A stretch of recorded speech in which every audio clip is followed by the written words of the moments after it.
Dear students, आज मैं आपको क्वेश्चन नंबर 13 करा रही हूँ। ठीक है, तो क्वेश्चन नंबर 13 की एडजस्टमेंट नीचे दी हुई है, ध्यान से सुन लीजिए, पढ़ लिए ध्यान से।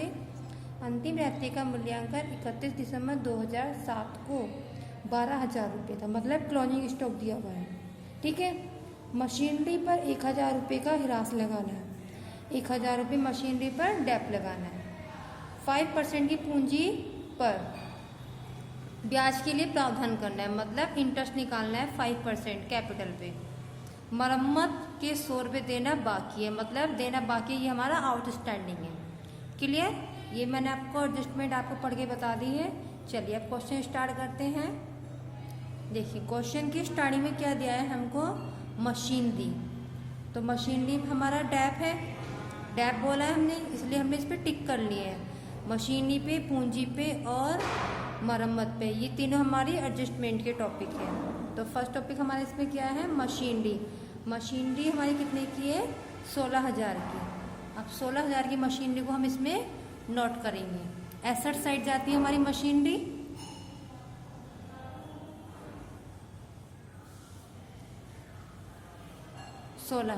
Minus dab. डैप हमारा था 1,000 का मशीनरी पर, तो 1,000 हम इसमें से लेस कर देंगे। कितना आएगा हमारा, ये लेस करके 15,000। क्लियर? अब डैप को हमें यहाँ भी शो करके दिखाना है, प्रॉफिट एंड लॉस में टू साइड। ठीक है, टू डैप ऑन मशीन। कितने का डैप था हमारा, 1,000 रुपये का। क्लियर?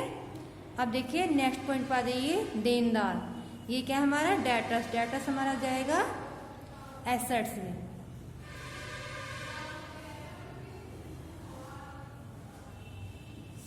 तो हमारा जो देनदार है वो कितने का था, 20,800 का। तो 20,800 हम यहाँ पे नोट कर देंगे। क्लियर? नेक्स्ट है क्रय वापसी, सॉरी क्रय वापसी इसमें नीचे दी हुई है। तो नेक्स्ट टॉपिक है हमारा क्रय, मतलब परचेस। परचेस हमारा किधर जाएगा, ट्रेडिंग अकाउंट में। ट्रेडिंग अकाउंट में कोई ट्रांजेक्शन डालने से पहले हम सबसे पहले क्या डालते हैं इसमें, to opening stock. To opening stock. अब डालेंगे हम क्रय, मतलब टू परचेज। परचेज हमारी कितने की है, 42,000 का हमारा परचेज दिया हुआ है। कितने का दिया हुआ है, 42,000 हम यहाँ नोट कर देंगे। ठीक है, उसके बाद है पूंजी। पूंजी पे टिक लग रहा है, इसका मतलब एडजस्टमेंट है। एडजस्टमेंट क्या आती है इसका, 5% इंटरेस्ट बोला था निकालने के लिए। ठीक है, तो पहले हम 40,000 की कैपिटल है ना, हम कैपिटल को 40,000 की डाल देंगे इसमें। कैपिटल है हमारा 40,000 का। ठीक है, अब बोला इंटरेस्ट। इंटरेस्ट हमारा कैपिटल में प्लस होता है, इंटरेस्ट। ठीक है, अब इंटरेस्ट 40,000 का जब हम 5% इंटरेस्ट बोला है, चलिए हम तो ऐसे को बैक में कर देते। 40,000 का 5% हमारा निकल के आता है 2,000। ठीक है,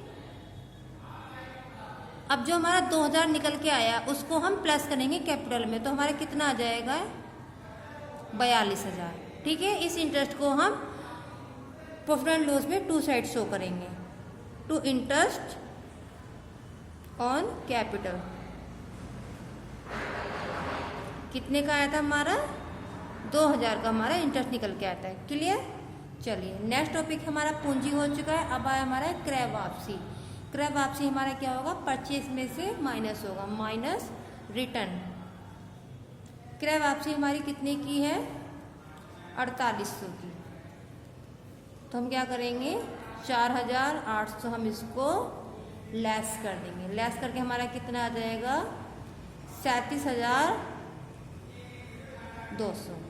क्लियर? चलिए अब नेक्स्ट टॉपिक है हमारा लेनदार। लेनदार हमारा किधर जाएगा, कितने का, पहले ये देख लेते हैं लेनदार कितने का है, 2,000 का हमारा लेनदार आ रहा है। ठीक है, क्रेडिटर्स हमारा जाता है लायबिलिटीज साइड में। क्रेडिटर्स कितने का था, 2,000 का। क्लियर? नेक्स्ट पॉइंट है हमारा विक्रय, मतलब सेल्स। सेल्स हमारी जाएगी ट्रेडिंग अकाउंट में, by side, by sales.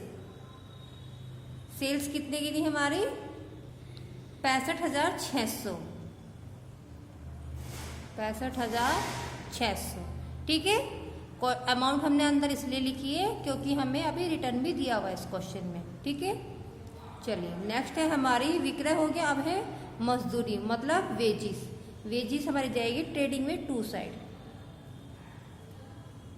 To wages account. अब मजदूरी कितने की दी है हमें 5,000 की, तो 5,000 हम यहाँ नोट कर देंगे। क्लियर। उसके बाद है बैंक शेष। बैंक शेष हमारा किधर जाएगा एसेट साइड में, मतलब बैंक बैलेंस के नाम से। बैंक बैलेंस, बैंक बैलेंस हमारा कितने का था बैंक शेष 7,000 का। ठीक है, तो 7,000 हम यहाँ नोट कर देंगे इसके सामने। क्लियर। चलिए नेक्स्ट टॉपिक है हमारा बैंक शेष हो गया। अब है हमारा मरम्मत। ठीक है, तो हम मरम्मत को क्या इसमें डालेंगे हम प्रॉफिट एंड लॉस में टू साइड, तो हम यहाँ डालेंगे टू रिपेयर। अब देखिए इसकी अमाउंट डालने से पहले हमने क्या देखा, इसमें टिक लग रहा है, तो इसका मतलब इसकी एडजस्टमेंट है। ठीक है, पहले ये देख लेते हैं हमारा मरम्मत की अमाउंट कितनी है। कितनी हमारी 2100 है, तो 2100 हम अमाउंट अंदर नोट करेंगे। ठीक है, उसके बाद इसकी एडजस्टमेंट पढ़ते हैं। मरम्मत के 100 रुपये देना बाकी है, मतलब आउटस्टैंडिंग, तो आउटस्टैंडिंग हमारी प्लस होगी, मतलब हम इसमें 2100 में 100 रुपये प्लस कर देंगे। मात्र 100 रुपये की आउटस्टैंडिंग है, तो हमारे कितना आगे प्लस करके 2200। आउटस्टैंडिंग को हम बैलेंस शीट में ट्रांसफर करेंगे लायबिलिटी साइड। आउटस्टैंडिंग रिपेयर्स कितने की हमारी आउटस्टैंडिंग मात्र 100 रुपये की थी। क्लियर, ये नोट हो गया और ये नोट हो गया। देखिए यहाँ पे हमने प्लस किया और यहाँ बैलेंस शीट में हमने आउटस्टैंडिंग शो की है। क्लियर। चलिए नेक्स्ट टॉपिक है हमारा रोकड़ हाथ में, मतलब cash in hand. Cash in hand हमारा कितने का है 10,000 का, तो कैश इन हैंड हम बैलेंस शीट में एसेट साइड नोट करेंगे। कैश इन हैंड 10,000 का था। क्लियर। चलिए नेक्स्ट टॉपिक है हमारा इसके आगे का प्रारंभिक रहते, मतलब ओपनिंग स्टॉक। ओपनिंग स्टॉक कितने का हमारा 10,000 का दिया है। चलिए ओपनिंग स्टॉक हमारा ट्रेडिंग की स्टार्टिंग में आता है। ओपनिंग स्टॉक के सामने हम अमाउंट डाल देंगे 10,000। क्लियर। उसके बाद दिया है हमको किराया, मतलब रेंट। रेंट कितने का दिया है 2200 का। रेंट हमारा जाएगा प्रॉफिट एंड लॉस में टू साइड, टू रेंट। कितने का दिया था हमें 2200 रुपये का हमें रेंट दिया था। क्लियर। चलिए नेक्स्ट है हमारा निर्माण व्यय। निर्माण व्यय हमारा क्या होता है फैक्ट्री का खर्चा होता है, मतलब मैन्युफैक्चरिंग एक्सपेंसेस। निर्माण व्यय कितने का है हमारा 4200 रुपये का। ठीक है, मैन्युफैक्चरिंग एक्सपेंसेस।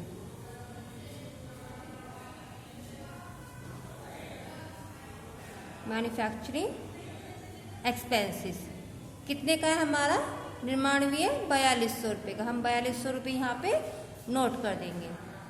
क्लियर। उसके बाद हमारा आता है डूबत ऋण। डूबत ऋण हमारा क्या है बैड डेब्ट्स। बैड डेब्ट्स कितने का है 400 रुपये का, तो बैड डेब्ट्स हमारा प्रॉफिट एंड लॉस में टू साइड रहेगा।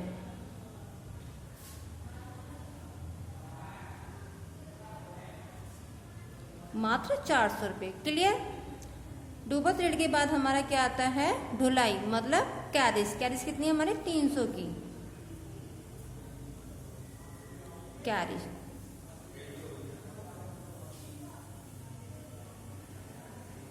300 रुपये की हमारी कैरिज थी। क्लियर। अब देखिए उसके बाद हमारा क्या आता है विक्रय वापसी। विक्रय वापसी हमारी कितने की है 2600 रुपये की है। विक्रय वापसी हम क्या करेंगे, मतलब सेल्स रिटर्न, मतलब सेल्स में सेल्स को हम माइनस कर देंगे, माइनस सेल्स रिटर्न। अब विक्रय वापसी कितने की थी हमारी 2600 रुपये की। 2600 रुपये हम इसमें से लेस कर देंगे। अब 65,600 में से 2600 जब हम लेस करेंगे तो हमारे कितना आ जाएगा 63,000। ठीक है, 63,000 हमारा लेस करके आ रहा है। क्लियर। उसके बाद हमारा आता है देय बिल, मतलब बीपी। बीपी हमारा जाएगा लायबिलिटी साइड में, ठीक है।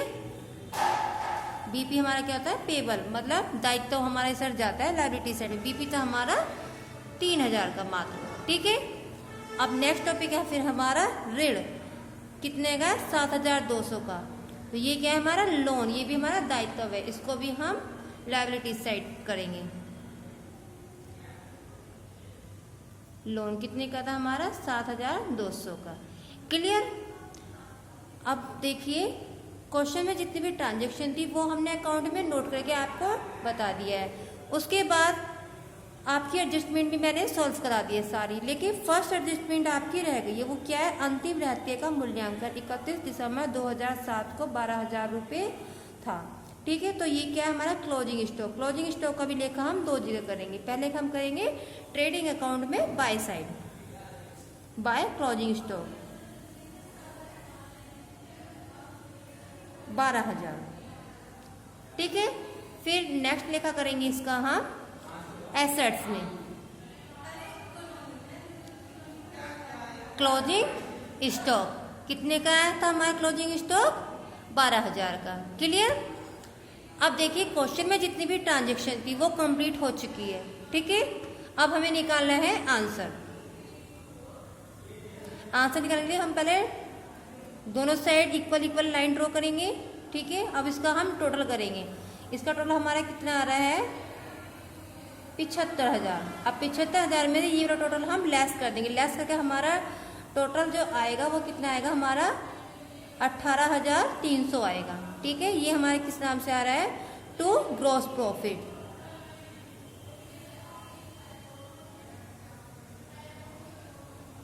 टू ग्रॉस प्रॉफिट के नाम से, ठीक है। अब प्रॉफिट एंड लॉस का बैलेंस निकालने के लिए हम इस बैलेंस को ट्रांसफर करेंगे बाय जीपी के नाम से 18,300, ठीक है। अब हमें इसका बैलेंस निकालना है। अब देखिए देखने से आइडिया लग रहा है बैलेंस इधर का ज्यादा है या फिर इधर का ज्यादा है, ठीक है। तो इधर का बैलेंस ज्यादा है, पहले हम इधर का नोट करेंगे। 18,300 में से हमें बैलेंस ये वाला लेस करना है। तो हमारा जो बैलेंस लेस करके आएगा वो कितना आएगा, 10,500। इस बैलेंस में से ये वाले अमाउंट हमने लेस कर दिया। लेस करके हमारा 10,500 आ रहा है। ये हमारा किस नाम से आ रहा है, टू नेट प्रॉफिट। क्लियर। अब इसको प्लस करेंगे तो हमारा 18,300 ही आएगा।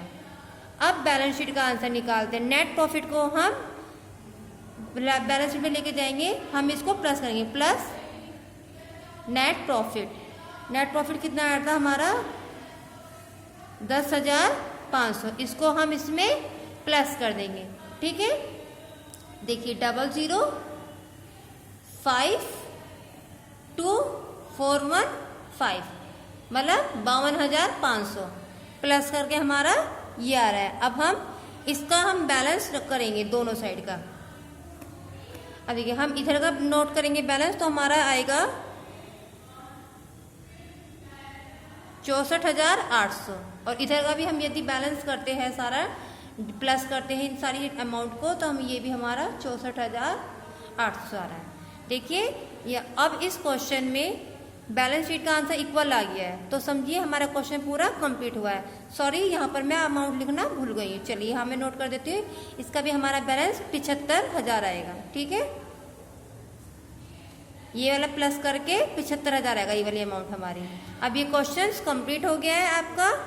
आपको ट्रेडिंग बता दिया, प्रॉफिट एंड लॉस बता दिया, एंड मैंने आपको बैलेंस शीट बता दिया। क्वेश्चंस कंप्लीट हो गया है बेटा। क्वेश्चंस कंप्लीट करते चलिए हैंड टू हैंड, जितने क्वेश्चन मैं आपको करा रही हूँ। और यदि कोई प्रॉब्लम आती है तो आप ग्रुप में मैसेज कर सकते हैं या फिर कॉल के थ्रू पूछ सकते हैं। लेकिन वर्क आपको कंप्लीट करना है। जो वर्क छूट जाएगा आपका वो दोबारा नहीं कराया जाएगा। यदि आप अभी hand to hand work complete कर लोगे तो कंप्लीट हो जाएगा वर्क, ठीक है।